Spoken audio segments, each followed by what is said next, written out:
Mabuhay! Good day to all! I am your tutor Madge. Welcome to ETUlay, a free online tutorial, an initiative of the Department of Education, Information and Communications Technology Service, Educational Technology Unit, ICTS EdTech. This program is aimed at helping and assisting learners from kindergarten, senior high school, ALS, Alive, and SPED learners.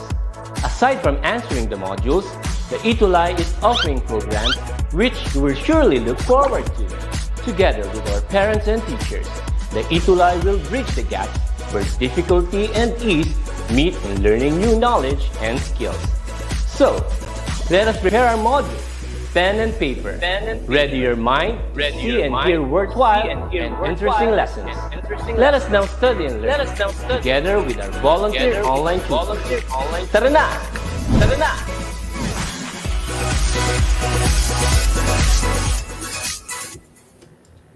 An awesome and amazing afternoon, everyone. I'm Tutor Ruby from Islamic Lapu-Lapu City. Hello, hello. Good afternoon, everyone. With me, of course, my gorgeous co-tutor, Tutor Joby. It's a jovial Tuesday afternoon, Tuties, Tutor Ruby.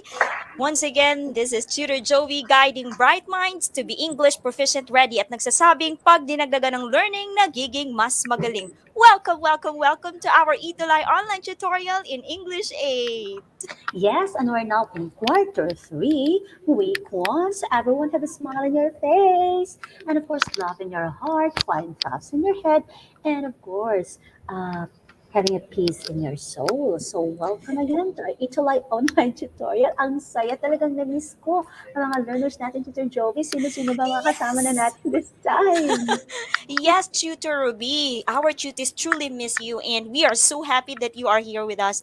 Because tuties, every Tuesday is Choose English Day with Tutor Ruby and Tutor Joby. You can watch us at 2:20 at 3 p.m.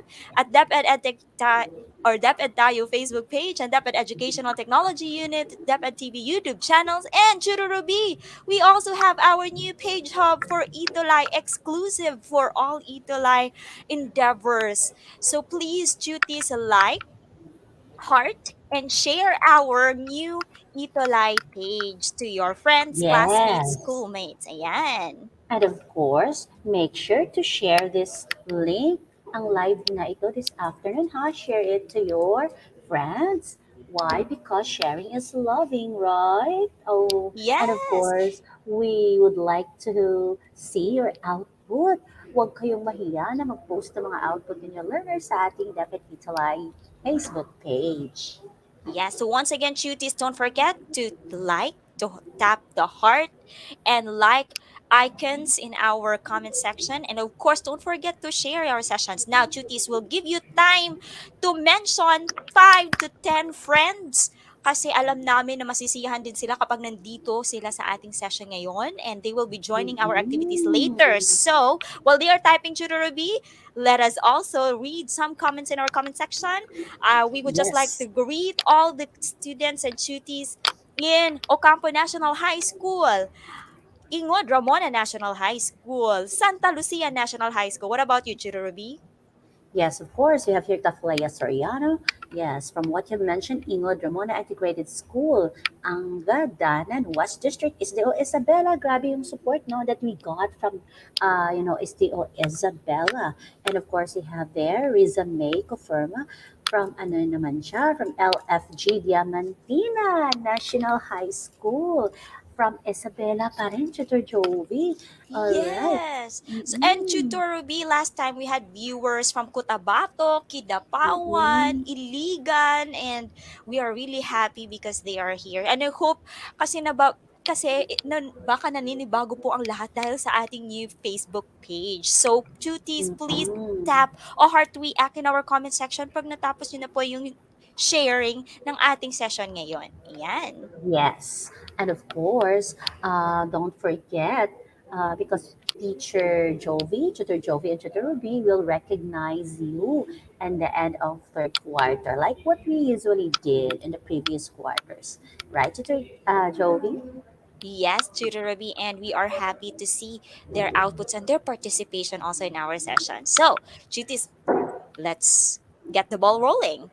So now we are celebrating the National Arts Month, and Tutor Ruby, just last Saturday, we just officially opened the National Arts Month 2022 celebration. And we still have 2 more Saturdays to go. So, tuties and teachers, parents, you are all invited to witness this event. Aside from the Tutor Joey, I'm also excited with the Tutors Got Talent. Of course, yung mga tutors Yes. natin are so talented. That's why they are given the chance also to express their talents, to show off what they got. Since talented yung mga tutors natin, of course, yung learners natin, very talented din. Yes, gaya nila Nadine Domingo Manabat, Chloe Biernes, Jalen Lea de Vera, Avana Polos. Ito yung mga very, very talented cuties natin, Chiro Ruby. Ayan. So, Mhm. cuties, let's start. So we have here our Yes. module reference from SDO Navotas for our quarter 3 week 1 topic. So we would like to thank all the division personnel of SDO Navotas, teachers, developers, and validating team of this module. So, Chirurubi, here are our topics for English 8 quarter 3. Quarter 3 na po pala tayo, Chirurubi. Ang bilis-bilis ng panahon. Yes, we're Ayan. done with the half of the entire school year, Tutor Jovi. And now, as you can see there are 8 weeks for a quarter 3. But for our week 1 topic, it's all about examining biases made by the author. Yes, and I know Jude Adrian Olaso, who just greeted us this afternoon, is already Tutor Ruby, together with Katlea Soriano, Mary Fransaniano, and they are all ready. So, Chuties, don't forget, okay, to please, please, please share our session this afternoon. Now, Chuties, before we'll proceed to our lesson this afternoon, let me ask you, we will ask you first, what topic became remarkable to you? What topic in quarter 2 became remarkable to you? Ayan, it's good also to ask them, Tutor Ruby. Baka nakalimutan na nila yung mga quarter 2 topics natin nung nakaraan. Ayan. I So, like Chuties, type. that question, Tutor Mhm. Jovi. So, Mhm. Chuties, type now. What lesson, just one, what lesson became remarkable to you? What lesson in quarter 2 became remarkable to you? Hello, And Kirubin. now, yes, Teacher Mhm. Jovi, we got an answer from Alvana Polios. According to her, yung compare and contrast po para sa akin. Yes, Wow! I loved that also. Okay, so what about the others? What about from Princess Diane? From area ni Aligario from Ampayo National High School. Ayan. Okay. So Oh, what about another you, Tutor answer. Ruby? Yun. Yeah, magkatulad kami ni Mary Antoinette. Sabi niya, Yes. multimodal textbook. Oh. Mm, Okay. Yung sa akin naman po, saan ba doon? Yes, yung comparison, expressing opinions that's it. using opinion marking signals. Ayan. Marami Mm, tayong natutunan. Ayan, Nadine also answered multimodal text. Very good. So, cuties, these are now the list. This is now the list of the quarter 3 topics. So please get ready your modules because we will already start. So welcome to our quarter 3 yes. week 1 topic, examining bias for or against made by the author. And what are our objectives, Jurobi? Yes, before proceeding to the objectives, Tutor Jolie would like to recognize Princess Diane Garcia because according to her, almost all naman, meaning to say almost all the Oh. topics of our quarter 2, Tutor Jolie. So how much more ngayon? Nasa quarter 3 na tayo, right? So thank you for that. Now moving on for our quarter 3 week 1 objectives. First, you will be able to understand the concept of bias. Second, detect bias in the materials read, and explain the features of a biased text, and write about the writer's opinion of a stereotype entitled Pink for the Girls. So I guess that these objectives are really attainable, Jeremy. So, Chuti, alam naman natin that we celebrated Love Day yesterday, but always remember that we do not Mm, only wait February 14 to celebrate love, okay? It's because every day yes, is Love Day. Here in ETUlay, we celebrate love every day, right, Tutor Ruby? So, Tutor Ruby, we have precisely. here, yes, meron tayong friend dito na si Annie. And Annie, was really happy celebrating her love day, Valentine's Day, yesterday. Kayo Oh, ba? Ayan, meron po tayong teacher. Ikaw ba? Teacher Darwin Oliver Centillas from Ocampo National High School. Kasama ito ni Tutor Ruby. Happy watching also to Nanay Marjeline Cabon. She is also a teacher. Tutor Ruby, marami tayong teachers na nanonood ngayon. I'm so happy. Si okay, Teacher Darwin, how did you celebrate your Valentine's Day yesterday, Tutor Darwin or Teacher Darwin? And what about you, Chuties? Type nga your answers. How did you celebrate your Valentine's Day yesterday? Kahapon ba, Tutor Ruby? Anong ginawa niyo po kahapon? Work, work, work. oh. Yes, that's normal, but of course we had yeah, that was a very good experience with our friends here. Of course, with your ate, the rest of the team, we had dinner together, Aww. seven of us. Aww. So happy. Yeah, And we because also have, when we talk, yeah, because when we talk about love, tutor Job, it's not just about the love of the opposite sex, but yes. it has something to do with our, friendships and a lot of Yes. relationships. Oh, thank you for that, Tutor Ruby. So, Chutis, ha, get that from Tutor Ruby. Love doesn't always mean the love or affection towards opposite sex. It's always about love towards our family, friends, relatives, right? Our teachers, our schoolmates, our classmates, and of course, the love for ourselves. And we also have another teacher here, Sir Orlando Toledo, watching right now. Hello po. Eto, Aaron Ace. Ayan. So, tingnan natin anong storya ni Annie. Okay, so Yes, Chudorobi? excited for that. All right, so now Annie received chocolates and a note on Valentine's Day. Someone gave them as a friend. She was happy because she is a chocolate lover. What made her even happier was the note she read. Mhm. Ayan, so babasahin ko ngayon yung note, okay, cutie? So yan si Annie. Wow! Huwag nyo i-my day chocolates nyo. Kung may chocolates pa kayo, cuties, bigyan nyo naman kami. Ayan. So, this is the note. Dearest Annie, it is official. Though we are not official kasi nga as a friend, di ba, Yeah, cuties? Chocolate is yes. good for you. People all over the world have been waiting to hear these five simple words. Chocolate lovers are now can now enjoy a piece of chocolate without guilt. Dark chocolate has large amounts of antioxidants. These are chemicals that help your body stay healthy. This delicious treat also has substances that help keep your cholesterol levels down. Lowering cholesterol level helps to keep your blood flowing well. There is evidence that eating 100 grams of dark chocolate per day can lower your pressure. This will help to reduce your risk of a heart attack or stroke. Ayan. So, Chutis, alam ko, you are also reading with us now.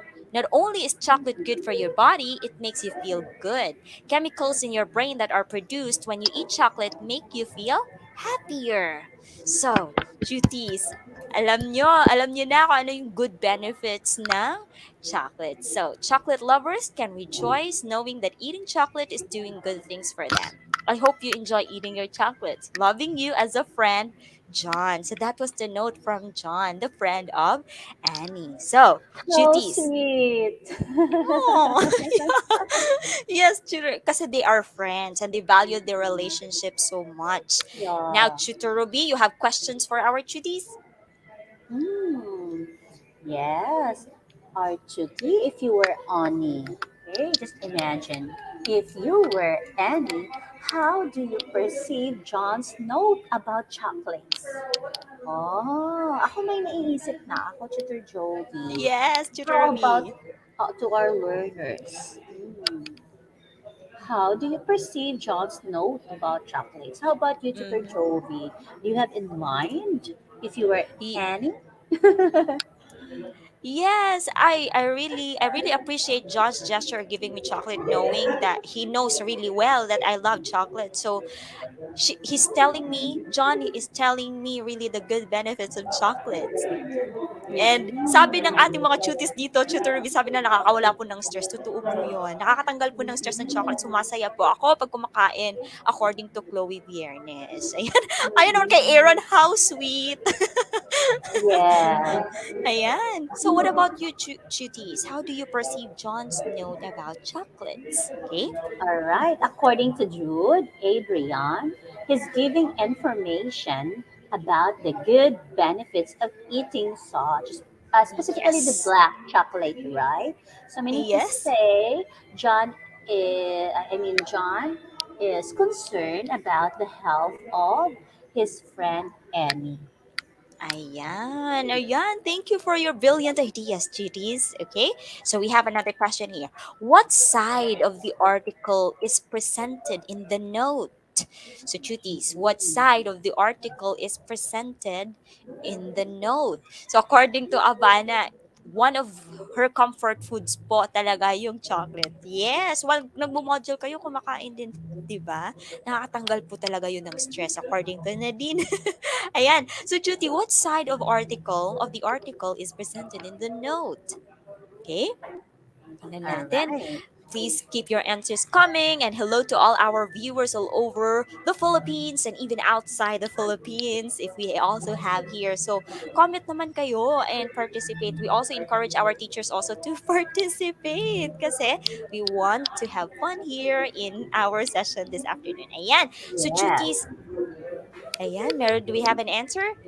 Yes, we also have an answer here from Jude Adrian. Only the benefits of chocolate were mentioned and not some of its risks.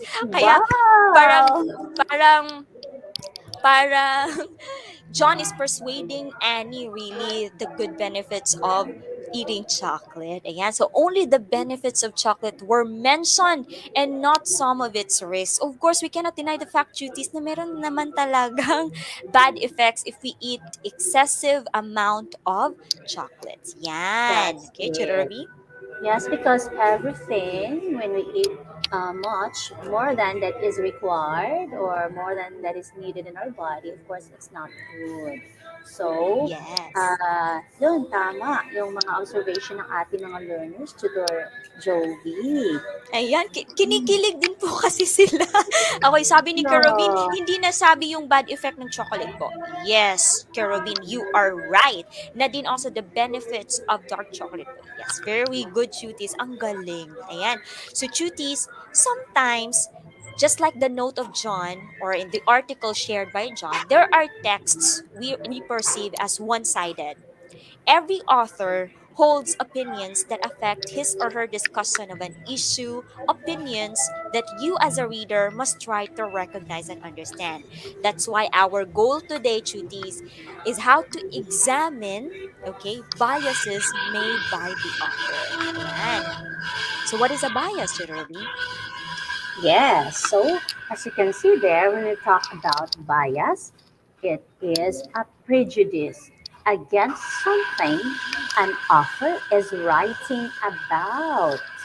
All Ayan. right. Okay. So what is a prejudice, Judy? It is an opinion or leaning on something without strong grounds or before sufficient knowledge. Okay. Mm, Sometimes we call it a favoritism for something an author is writing about. Okay. So, Jutis, we are not only focusing on writing, but examining bias can also be applicable in speaking. Okay, or in listening. Ayan. So it yes. is an author letting feelings or emotions cloud his or her objectivity with regard to something he or she is writing about. Okay, so when does bias occur? So Chutis, bias occurs when a writer displays a partiality on something, okay?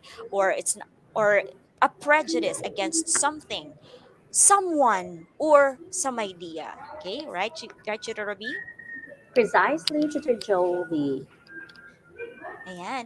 And we also have biases. Even I myself, Tutor Ruby, I have also biases because it's it's a normal feature as a human being, and we can Mm-mm. reflect opinions on our biases and our particular outlooks in life. But as a reader, whenever an information is presented, we should know how to examine biases. And that is our goal for today. Ayan, nanonood po ang ating napakagaling na program head na si Miss Yes, Churubi. hello, Ayan, Tutor Miss May. May. Ayan, so Churubi, what are the ways in order to recognize bias in a written text? Yes, there are several ways in recognizing bias. First, we can look for loaded words, right? So there are words there that you can read. Sometimes it is emphasized, right? Next, we can watch out for stereotypes. And we can also check some facts or opinions, or you can also notice vague language or generalization. But you can also check or be on the lookout for one sided arguments. All Okay, right, and to so better understand these mm, duties, let's break these these steps down, okay, so that we will be able to understand more. Let's start first with look for loaded words. What do we mean by loaded words? These are emotionally charged, okay? Maybe may it be negatively loaded or positively loaded words. So these are words that are charged with emotion, whether positive or negative, can reveal an author's opinion about his or her topic. For example, reading for yes. pleasure is a waste of time. People who spend hours of reading don't get to live in the real world. So for you, Chuti, ano yung bias ng author or ng persona dito na nagsulat ng article na ito? Is he or she against or for reading for pleasure? Ayan. So, it's clear Mm-mm. that it is against or the author is against reading for pleasure. Bakit? Ano yung naging basihan natin na naging negative ang reading for pleasure according to this author? Because of the loaded words such as waste of time. Waste of time is negatively loaded word, Yes. right? And don't get to live. Ayan po. Ayan. Very good, Yes. Kerubin Katlea Abana. Against. Good job. Let's go now to Mm-mm. number 2, Churubi. Yes, for number two, let's check an example on how to watch out for stereotypes. So, here, if the author labels an entire group, the writing is probably biased. All right, so here, for example, people with tattoos are troublemaker and bad people.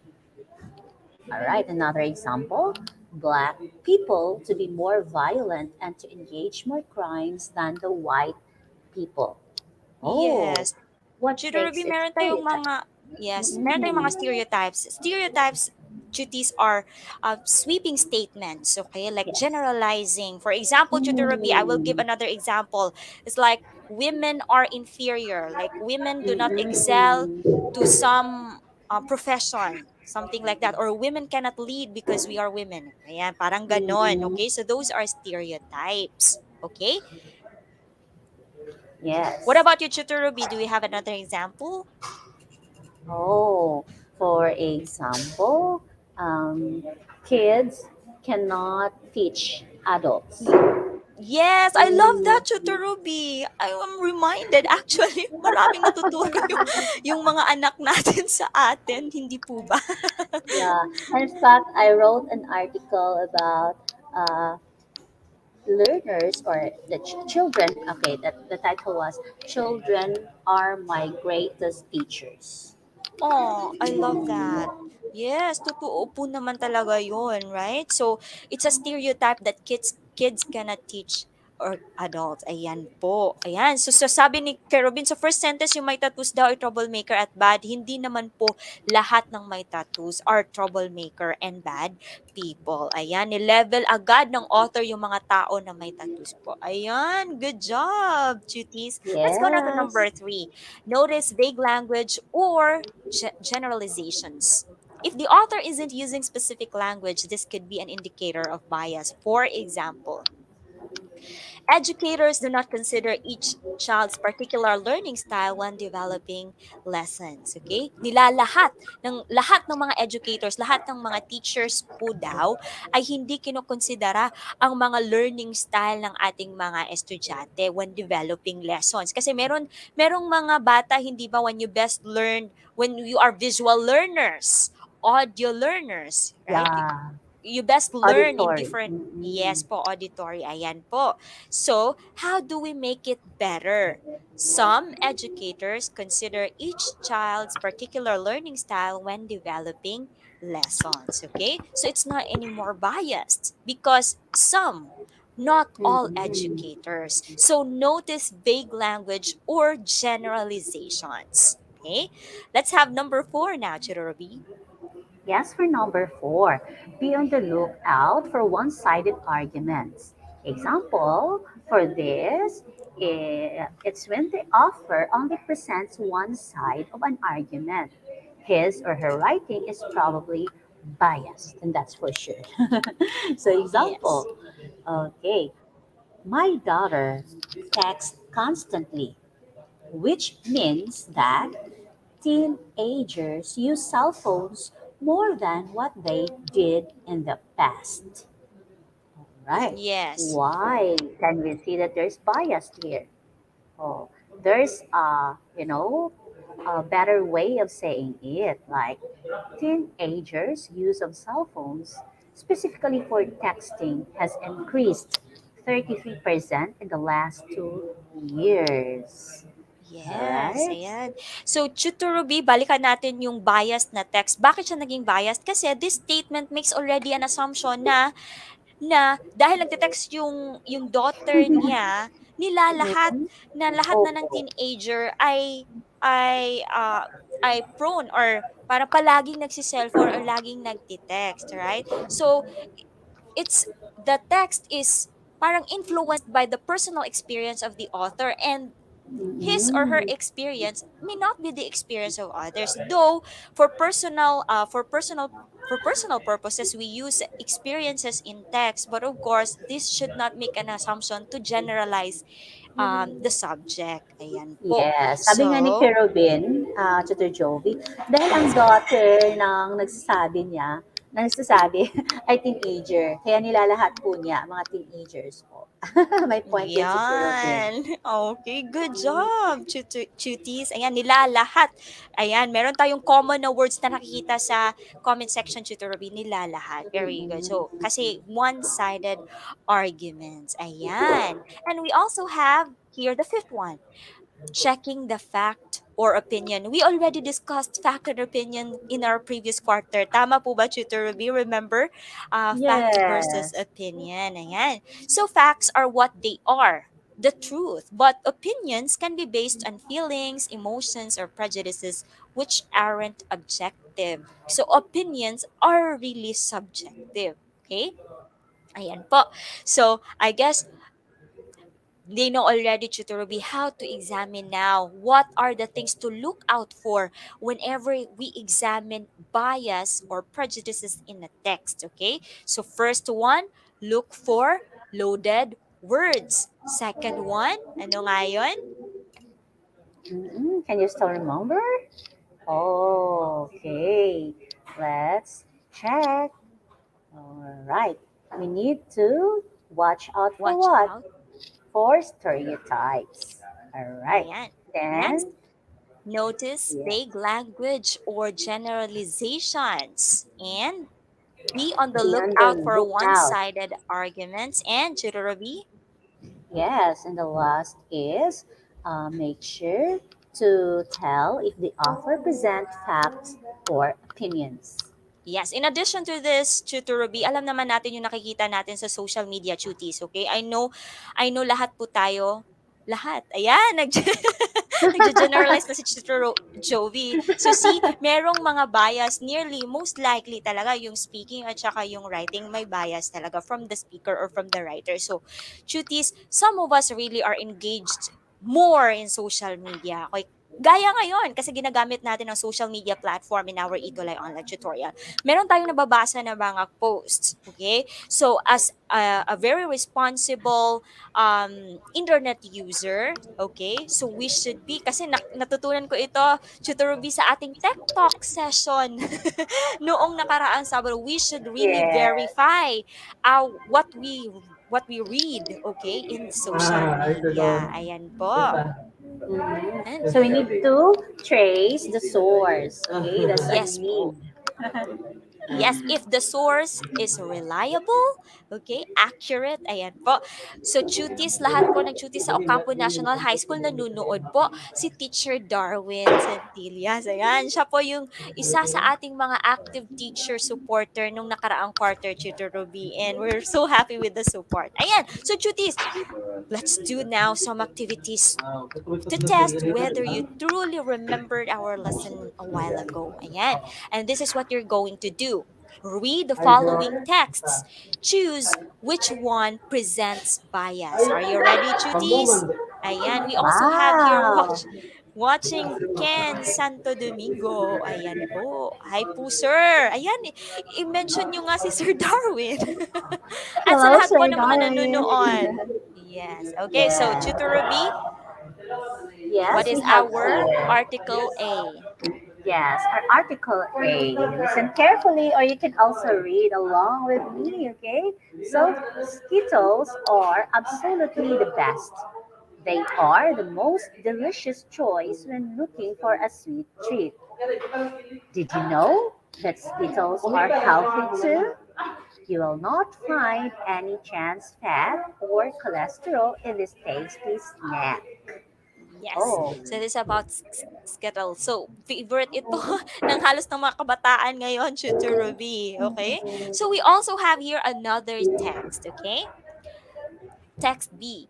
Eating tomatoes is good for you. Tomatoes contain vitamin C. Research studies show that eating tomatoes lower the risk of cancer because they contain lycopene. Ayan po.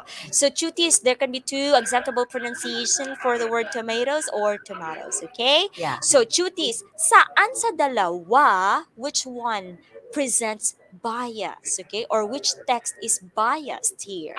Ayan, type Yes. nyo nga You which can one is type the letter biased? of the correct answer in our comment Yes. section.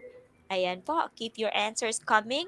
We would just like to greet all the cuties watching from Ramon National High School and Ingod Ramona National High School. Ayan, Carobin answered A.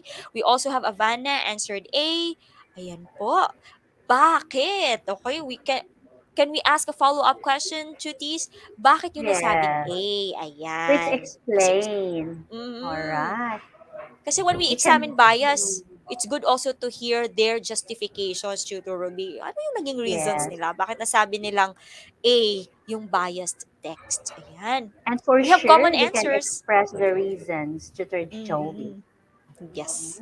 Ayan Go, po. go, go, learners. Yan. So we have an answer from Nadine, Katlea, Princess Diane. Kahit dito sa ating comment section, Tutor Ruby, nagiging bias po ako minsan.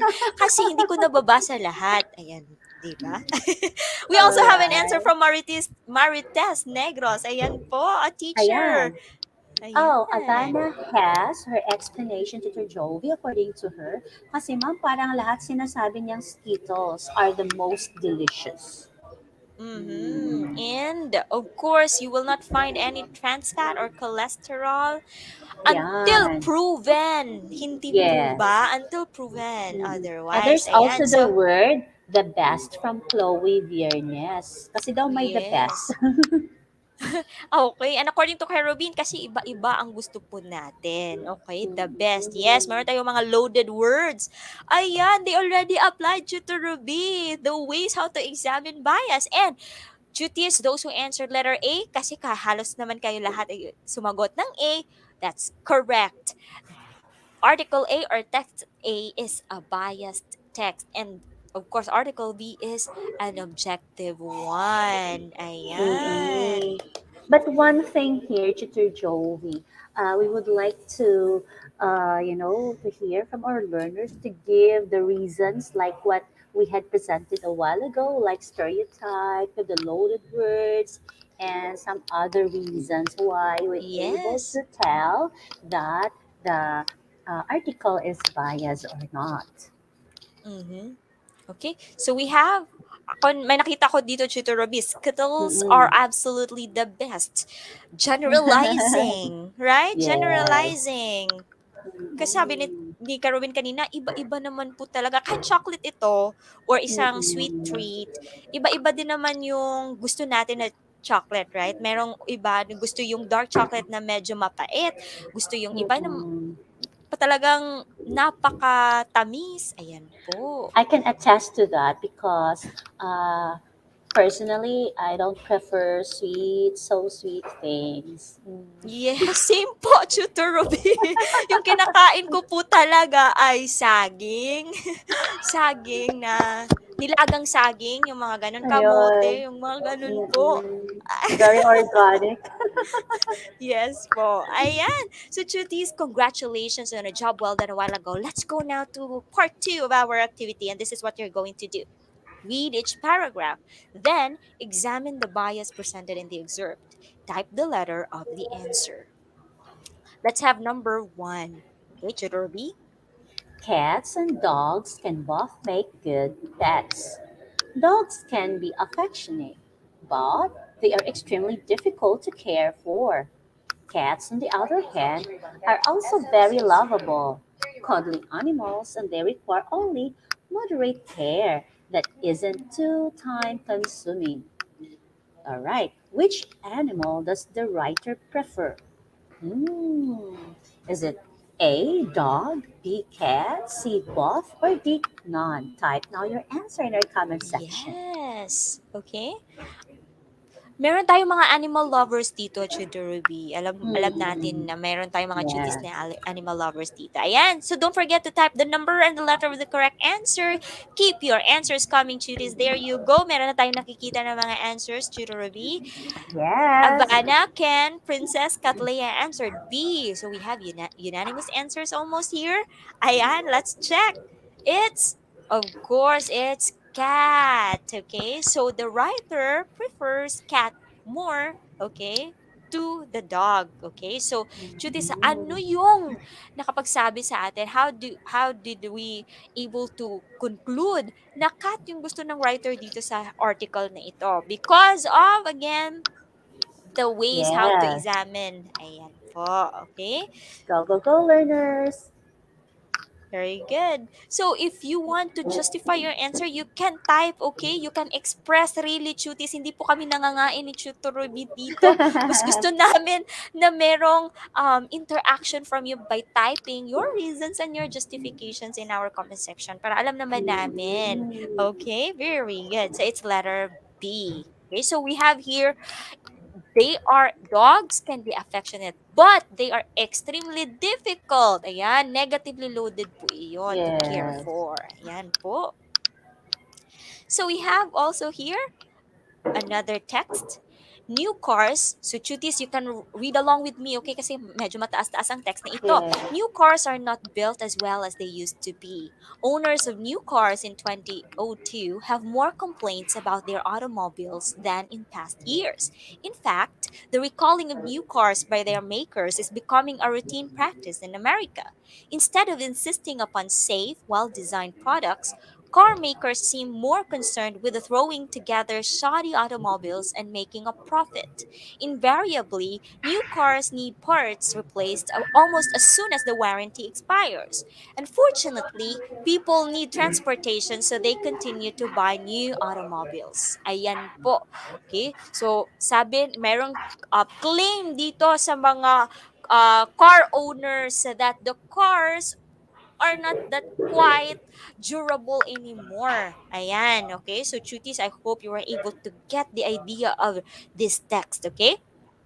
Yes, Number two, tutor. the author shows bias against A, new car owners, B, foreign car manufacturers, C, car repair shops, or D, automobile manufacturers. Ayan.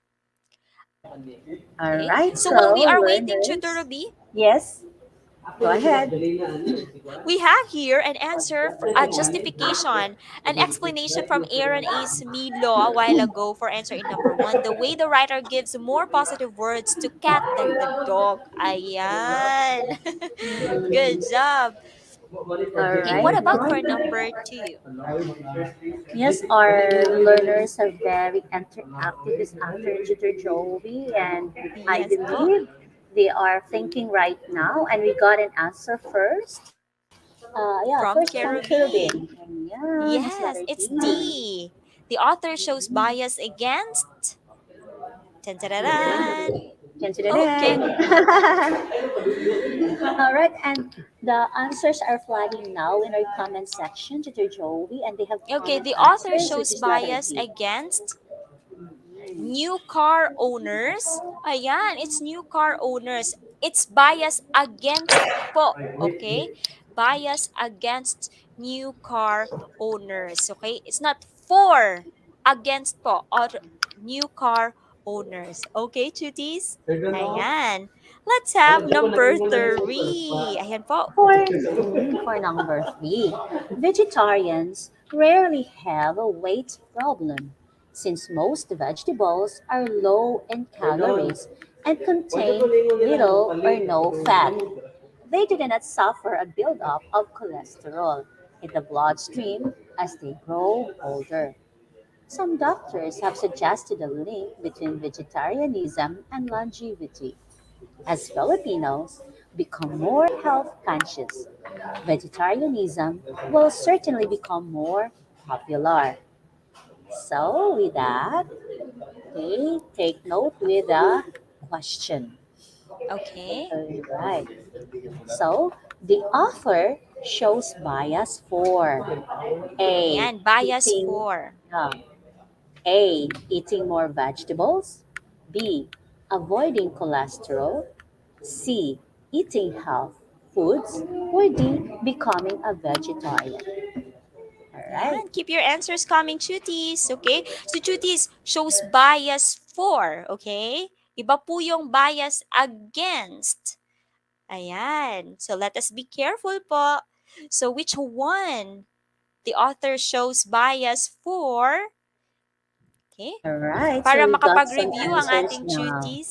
Yes, para makapag-review sila, Tutor Ruby, babalikan natin yung slide o voice sa text. Kasi hindi po namin malagay yung buong text kasi Mm-mm. napakataas po. And liliit po siya pag isasali natin siya sa question na slide. Ayan po, okay? So what are your answers, cuties? Tingnan nga natin. So we have varied answers now for for number three. Yeah. Some answered letter A, some answered letter B. D, I mean. Yes. All right, so let's check. The correct answer is tan tan. Yes, you're right. It's letter D, becoming a vegetarian. Okay, so Chutis vegetarian. Meron bang vegetarian dito? It's good. We admire you for being such because I tried this tutor Ruby kasi hindi talaga kaya. Actually, for me, Tutor Jovi, we need balanced diet. Yes, we Yes. need different kind of foods, but maybe it's more on vegetables and fruits. Mm. Yeah. So see, we are already expressing our own biases here, cuties. So see, kahit kahit sa pagsasalita o kahit sa listening or writing, pagbabasa, meron tayong ma-encounter na mga biases and it's We up have the to us. preferences, Yes. right? Yes, we have preferences. Ayan. So cuties who got 3/3. Ayan, comment nga. Please type 3 hearts if you got 3/3, 2 hearts if you got 2. Okay? So please type your scores in our comment section. Let us see. Ayan, so Yes. hello po sa lahat ng viewers natin ngayon. And Okay? while waiting for their scores, Tutor Joey, who also from Kent to Buran, according to him, bias because some people don't want to be a vegetarian for personal issues. Yes. Okay, and according to kay Rubin, balance po dapat need ng meat and vegetables and fruits. Ayan. So Katlea got 2. That's really good. Okay, what about the other cuties? Ayan. Okay. So, cuties, this time, let's generalize, okay? Let's have a wrap up of your learnings this afternoon. How do we recognize bias in writing? Okay, you can type your answers in the comment section. Don't forget, it's okay to interchange your answers because it doesn't have a particular order, okay? So please type your answers now. How do we recognize bias in writing? Okay, Yes, based on and that, our discussion a while mhm, ago. Ayan, Christopher got two, Chloe got two, Nadine got three, Rosemary Kailao got two. Wow, they're of very course. performing. They're performing so well today, Chudorobi. There you go, Chuties. Keep it up. Oh, we have one here from Mylene according to her. Look for loaded words. Oh, is this correct? Yes, Another let's here. see. Yeah, another from Yes. Havana. Stereotypes, fact or opinions, or loaded words. Hmm.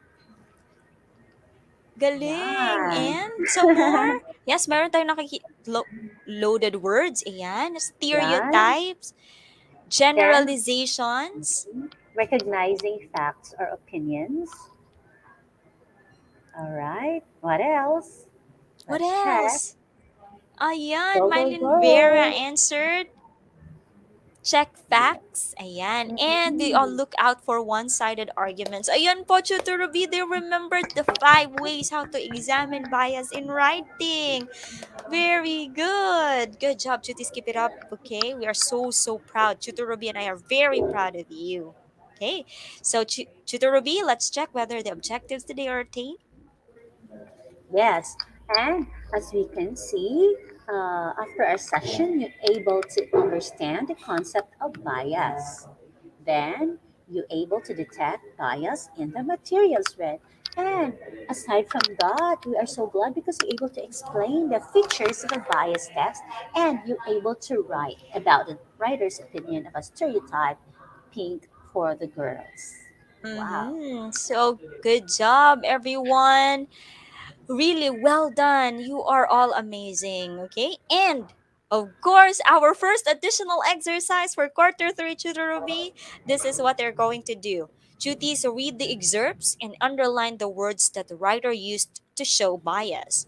Answer the questions that follow. Okay. So, Churubi, let me read first this one.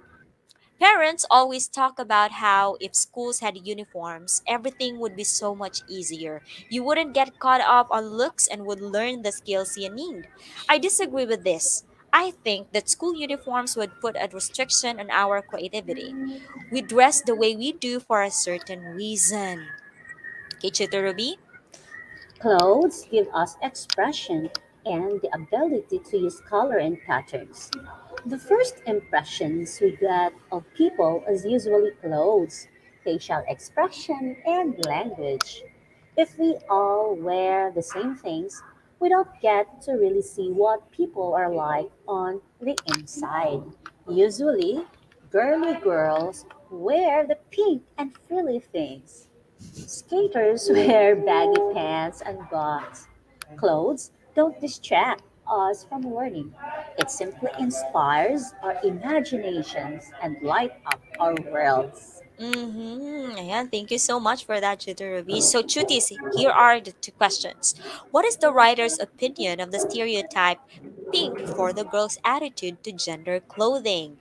Number two, how biased is this article and explain your reasons? Okay, so don't worry, Chutis, you can replay. Okay, and of course, I will be sending this in our group chats later. Okay, in our respective group chats, and you can also replay the session so that you can read again the text and answer these questions. Don't forget to submit your outputs to Tutor Ruby with this profile picture, Rubilin Cabardo Pastrano, and Tutor Jovi Joveta Vlad Pampil in our respective Facebook accounts. And of course, don't forget also you can post your outputs adding them in ETUlay Facebook page and Facebook group. Okay? So, cuties, don't forget, Tutor Joey, guiding bright minds to be English proficient ready at nagsasabing pag dinagdagan ng learning, nagiging mas magaling. And Tutor Robin here, so don't forget to always have a smile on your face, love in your heart, fine thoughts on your head, and you will have a peaceful soul, everyone. So that will be all for today. Thank you so much. And Tutor Jovi.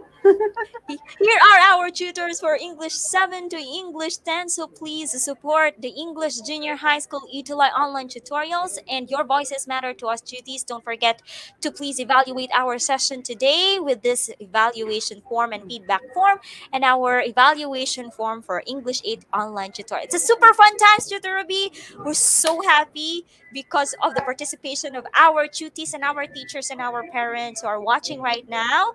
Don't forget, up next, Tutor Job and Tutor Ellie, your tutor base for English 9. Goodbye, everyone. Goodbye, Tutor Ruby. See you Have in a our great next session. day. See you next Take week. care. Goodbye. We love you all.